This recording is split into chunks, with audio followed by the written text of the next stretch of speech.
इस संसार में जो कुछ भी हमें नजर आता है उसके पीछे मां का बहुत बड़ा हाथ है।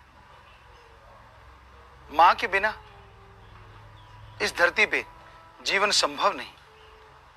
हालांकि माता पिता दोनों का रोल है, लेकिन मां का बहुत बड़ा रोल है, खास करके मनुष्य जाति में। मां बच्चे को 9 महीने गर्भ में धारण करके रखती है। आपको लगता है ये आसान बात है? तो आप एक दिन आजमा के देखिए। 4 किलो का बाट अपने पेट पे बांध लीजिए और उसी में सारा दिन काम कीजिए। सारा दिन काम करते हुए रात को सो के देखिए। आपको एहसास होगा आपकी जननी ने कितनी तकलीफें उठाई हैं, कितना समय लगाया है, कितना दर्द सहा है। तो मां महान है। मां से बढ़ के दुनिया में कोई नहीं, क्योंकि जितने भी संत, पीर, पैगंबर, ऋषि, मुनि, अवतार, यहां तक जो भगवान कहलाए, वो भी मां के गर्भ से होके आए, आसमान से नहीं टपके। तो जननी का दर्जा बहुत ऊंचा है। पर आप यह भी जाने, जननी पहले एक बच्चा होती है और वो बच्ची को आज के दौर में लोग खत्म कर रहे हैं गर्भ में। भ्रूण हत्या, किसी जीव की हत्या करना पाप है, पर बेटी की हत्या करना यह महापापों का भी महापाप बाप है। लेकिन ये शरेआम लोग करते हैं, जो कि बहुत ही गलत बात है। आप अपने आप को मर्द कहलाते हैं और अपने गर्भ में अपनी बेटी की हत्या कर देते हैं। लानत ऐसी मर्दानगी पे। हे मां, तेरा दर्जा तो भगवान से बढ़ के है। भगवान को बाद में, पहले मां को बच्चा प्यार करता है। तो हमारे धर्मों में मां का दर्जा भगवान से बढ़ के है। पर वो मां जो गर्भ में अपनी बच्ची की हत्या करवा देती है, हमारे धर्मों में मां या भगवान नहीं, उसे बेरहम डायन कहा जाता है। लानत ऐसी माता पे। डॉक्टर जब डॉक्टरी सीखता है तो वो जिंदगी बचाने के लिए सीखता है, जिंदगी लेने के लिए नहीं। डॉक्टर का काम होता है अपना आखिरी प्रयत्न करते रहना किसी की भी जिंदगी बचाने के लिए। पर वो डॉक्टर जब किसी को मारने पे उतर आता है, खत्म करने पे उतर आता है, तो वो डॉक्टर नहीं रह जाता। कई बार गांवों में देखा है, किसी के पेट दर्द है, किसी को कोई तकलीफ है, वो डॉक्टर के पास जाता है, इंजेक्शन दे दिया, टेबलेट दे दी, दर्द कम हो गया। हमने अपने कानों से सुना, आंखों से देखा। वो लोग डॉक्टर को कहते हैं, यार तू तो मेरे लिए भगवान है, मेरा दर्द खत्म कर दिया। पर वही डॉक्टर जब उसको खत्म करता है जिससे उसकी कोई दुश्मनी नहीं, जिससे उसकी कोई जान पहचान नहीं, यानी गर्भ में रहने वाली उस बच्ची को जब डॉक्टर खत्म कर देता है, तो ऐसे डॉक्टर को डॉक्टर या भगवान नहीं, बेरहम जल्लाद कहा जाता है। लानत ऐसे डॉक्टरों पे। तो आज के दौर में ऐसा शरेआम हो रहा है। बेटियों को गर्भ में मारा जाता है और हम आपको चेतावनी देते चले आ रहे हैं कि ऐसा मत कीजिए। अगर बेटियां मारते जाओगे तो एक दिन ऐसा आएगा, लड़कों की संख्या ज्यादा होगी और लड़कियों की संख्या कम होगी। लड़के शादी किससे करेंगे? और उस दौर में गुंडागर्दी का राज होने लगेगा। यह लगभग हम 1990 1980 से कहते आ रहे हैं, लेकिन बहुत लोग मानते हैं, पर कुछ लोग ऐसे होते हैं जो नहीं मानते, और उनका नतीजा जगह जगह पे बलात्कार हो रहे हैं। जगह जगह पे लोग बेटी को पैदा ही इसलिए नहीं करते कि आने वाले टाइम में वो हमारा नाम डुबो देगी।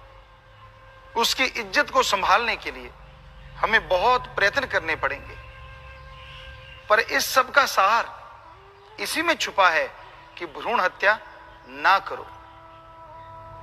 उस नन्ही सी जान ने किसी का क्या बिगाड़ा होता है? जो मां के गर्भ में आती है, भगवान की भेजी आती है, मां बाप की सलाह से आती है, उसका क्या दोष? उसकी किसी से क्या दुश्मनी होती है? अरे आप एक पल भी नहीं सोचते कि वो आने वाले समय में समाज का रुख बदल सकती है, आने वाले समय में समाज का बेइंतहा भला कर सकती है। हम लोगों को रोकते हैं, भ्रूण हत्या मत करो, ये महापाप है। क्या आप जानते हैं अबॉर्शन कैसे होता है? बहुत जगहों पे अबॉर्शन को सफाई कहा जाता है। हम तो सफाई करवाने जा रहे हैं। अजी ये कैसी सफाई है? अबॉर्शन सफाई जब डॉक्टर साहबान करते हैं उसके दो तरीके हैं। एक तो गर्भ में ऐसा तेजाब केमिकल का इंजेक्शन दिया जाता है जिससे वो बच्ची तड़पती है, क्योंकि वो तो मां के गर्भ रूपी किले में बड़ी खुश होती है, बड़े किलोले कर रही होती है, मालिक से जुड़ी हुई खुश हो रही होती है।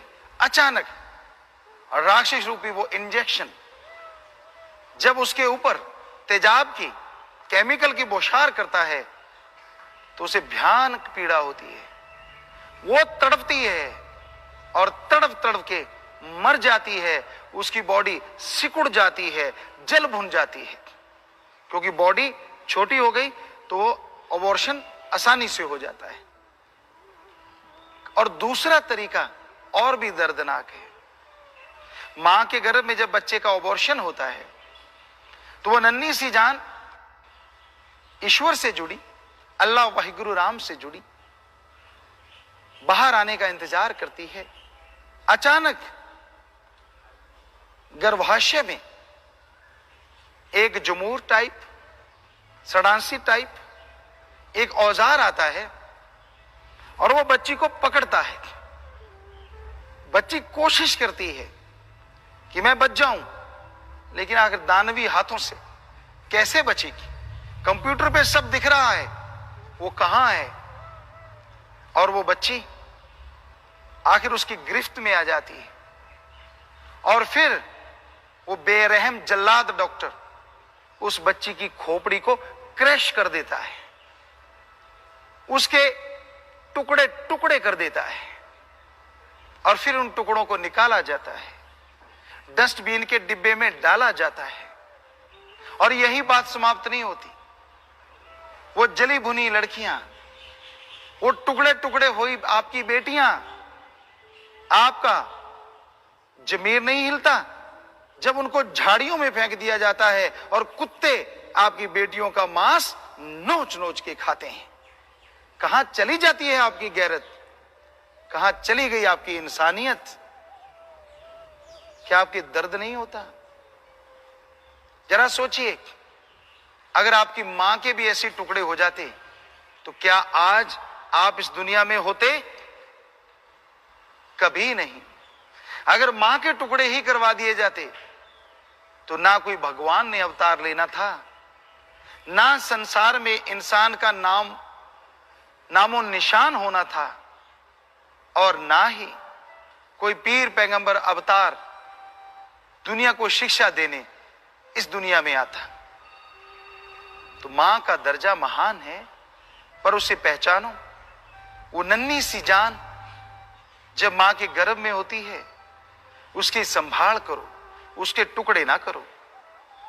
जीव हत्या महापाप है और बेटी की हत्या कितना बड़ा महापाप होगा। हमने सत्संगें की, जगहों जगहों पे गए। मध्य प्रदेश के झाबुआ साइड में एक जगह हम गए और वहां एक अलग ही रीत को देखा। बेटी को गड्ढा खोद के जिंदा जी उसको दफना दिया जाता।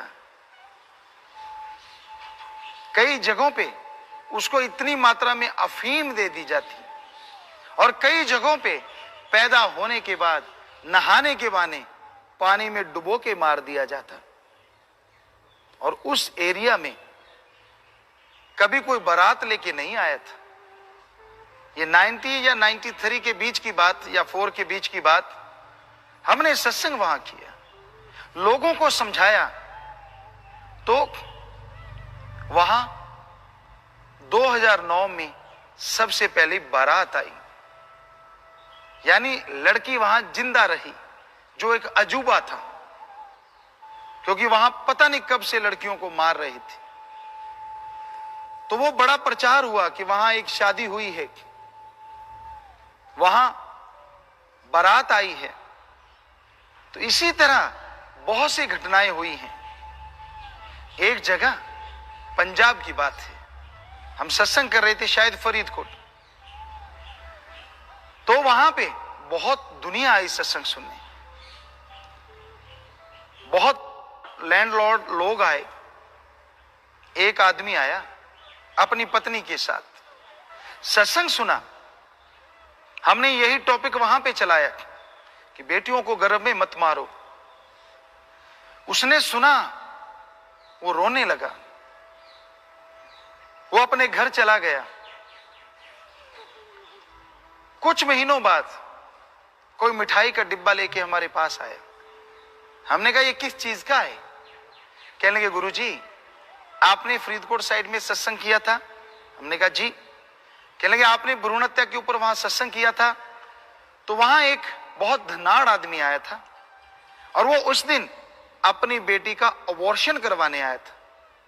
लेकिन जैसे सत्संग सुना वो रोने लगा और उसने बेटी का अबॉर्शन नहीं करवाया, बल्कि जब बेटी पैदा हुई तो सारे गांव में लड्डू बंटवाए और उसी में से एक डिब्बा आपको भेजा है। तो इतनी खुशी हुई कहने सुनने से परे कि हमारा प्रयास सफल रहा।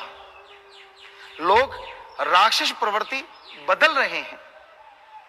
यह राक्षस प्रवृत्ति नहीं तो और क्या है? हमने ये तो सुना था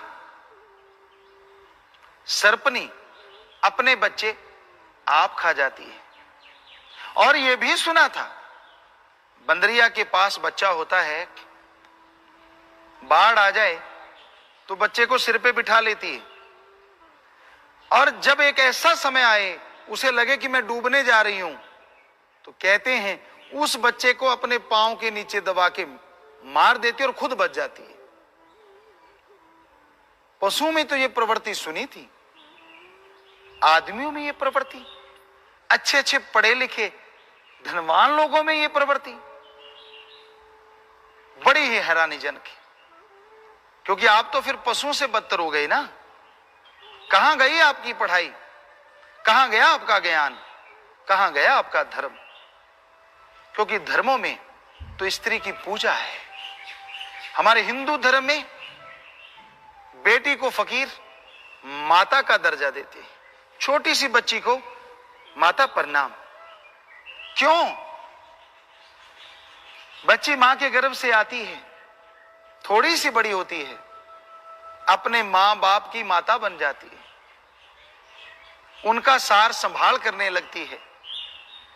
पापा ऐसा नहीं करना, पिताजी ऐसे नहीं करना, माता ऐसे नहीं करना, वैसे नहीं करना, ये सही है, आपके लिए वो अच्छा है, ऐसा खाना खाना, वैसा ना खाना।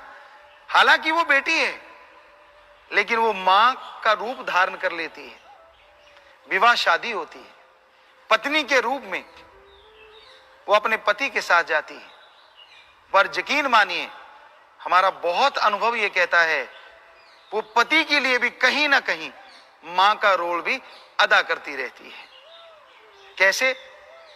आपके ये कपड़े ठीक नहीं है, आप खाना समय से नहीं लेते, फॉलो करती रहती है। आप दूर हैं तो फोन करेगी, उसको फिक्र रहता है, उसकी आदत में शुमार है मां का दर्जा।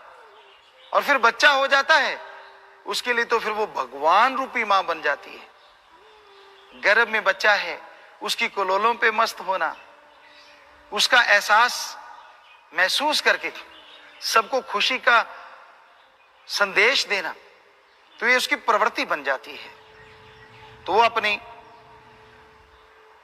एक भावना के द्वारा अपने बच्चे को पालती है, पोसती, बड़ा करती है।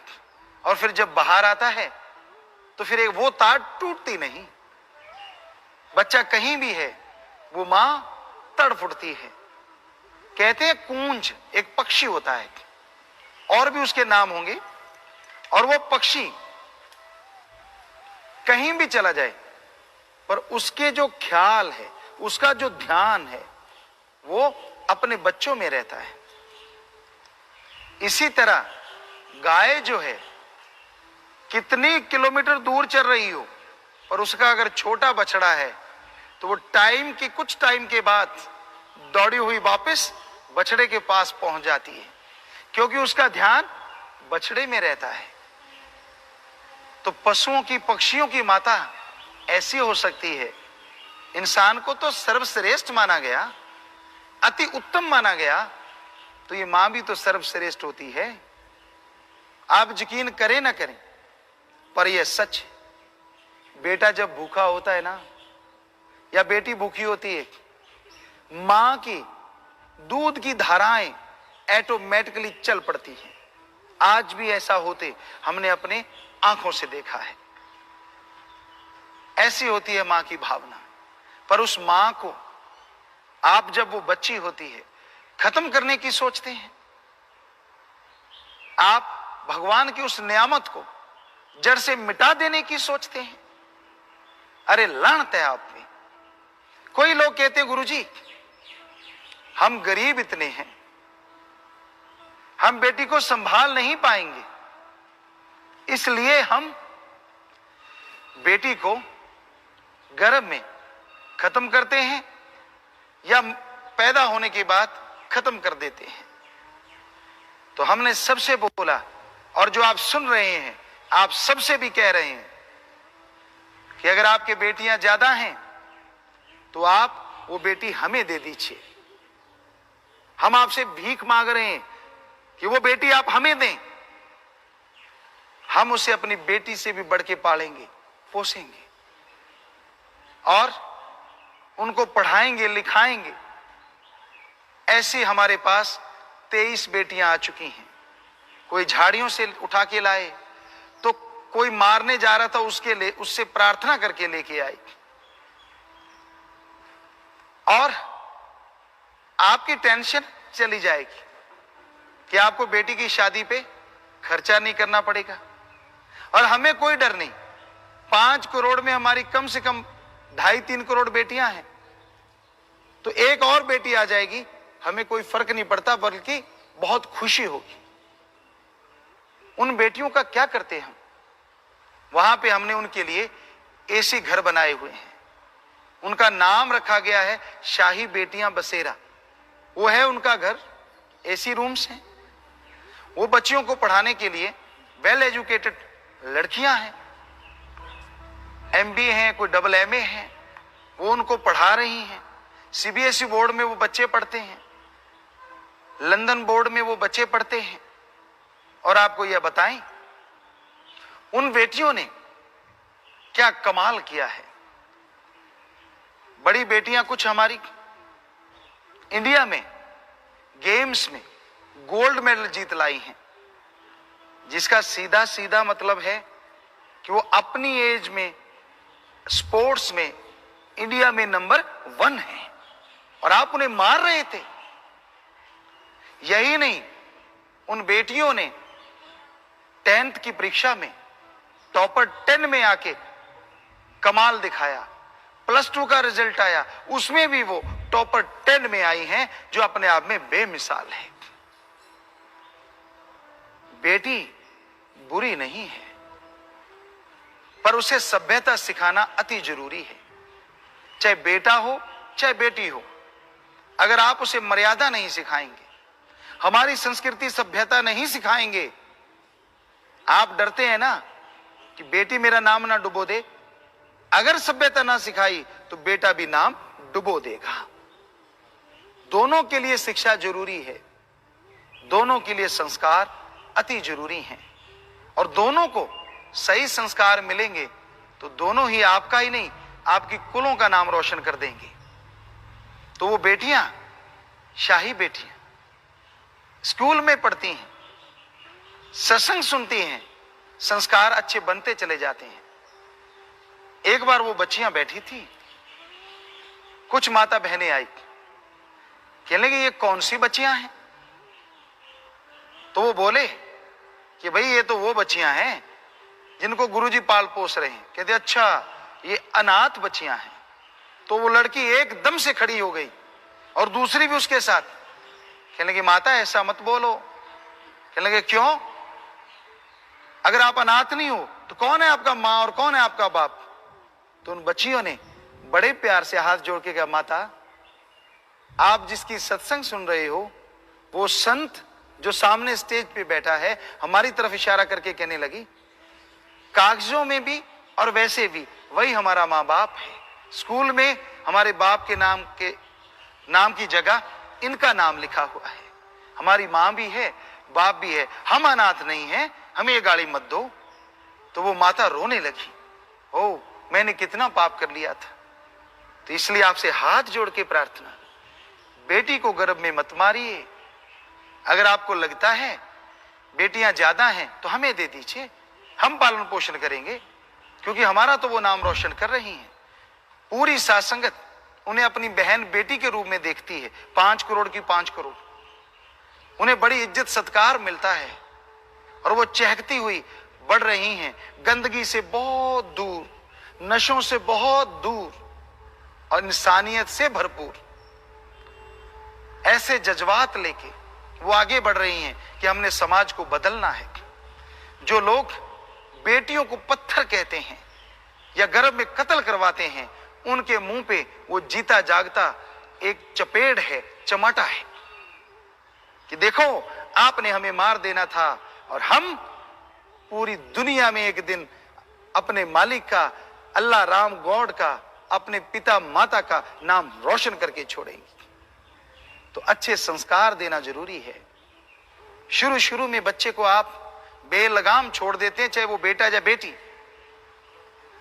तो बड़े होने के बाद वो नशेड़ी हो गया, आपको गालियां देता है, आपको लड़ता है, तो ये आपके ही कारण है। आप कहते क्यों?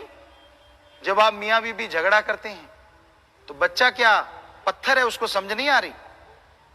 आप ही उसके उस्ताद हैं उसको सिखाने के लिए गाली कौन कौन सी देनी है। आप ही उस्ताद हैं झगड़ा कैसे करना है, और आप ही उस्ताद हैं झूठ कैसे बोलना है। आप बच्चे को सिखाते हैं झूठ मत बोल, घर में बैठे हुए हैं, अचानक फोन आता है, आपकी बीवी फोन उठाती है और कहती है कि आपके बॉस का फोन है, तो आप कह देते हैं कह दो घर पे नहीं। बीवी ने तो बोल दिया, पीछा तो आपका छूट गया, पर बच्चा वहां जो बच्ची बैठी है उसने सीख लिया कि भाई वैसे तो यही कहो कि सच बोलो सच बोलो, जरूरत पड़े तो सबसे बड़ा झूठ भी बोला जा सकता है, कोई फर्क नहीं पड़ता। यानी आपने ट्रेंड किया है मियां बीबी के झगड़े से, वो भी झगड़े की प्रवृत्ति उनके अंदर आ गई, ये भी आपने ट्रेंड किया है। तो अच्छे संस्कार भर दीजिए। बेटी महान बन सकती है, बेटी पूरे समाज को बदल सकती है। क्या कल्पना चावला, सुनीता विलियम्स बेटियां नहीं? क्या महारानी लक्ष्मीबाई बेटी नहीं थी? क्या सहजोबाई जो बहुत बड़े भक्त हुई वो बेटी नहीं थी? कई कहते गुरुजी हमें एक बात बताइए, जितने भी गुरु आते हैं ये पुरुष क्यों होते हैं? औरतें क्यों नहीं होती? हालांकि यह सच है, पहले औरतें भी गुरु हुई हैं और आज भी कहीं ना कहीं मिलती हैं, लेकिन पुरुष ज्यादा क्यों होते हैं? हमने उनको जवाब दिया, बेटा औरत फिर भी महान है। कहने लगे गुरुजी कैसे? गुरुजी महान है या अवतार महान है, भगवान महान है। हमने कहा उस भगवान को, उस गुरु को, उस संत को जन्म देने वाली एक औरत मां है और उसका दर्जा भगवान से बढ़ के है। तो बस आखिर में आप लोगों से यही गुजारिश, कभी भी भ्रूण हत्या, बेटी को गर्भ में मत मारना, वरना सारी जिंदगी पाप की जिंदगी जियोगे, बोझ तले जियोगे, गुनाह तले जियोगे और जिंदगी में कभी कोई खुशियां नहीं आएंगी।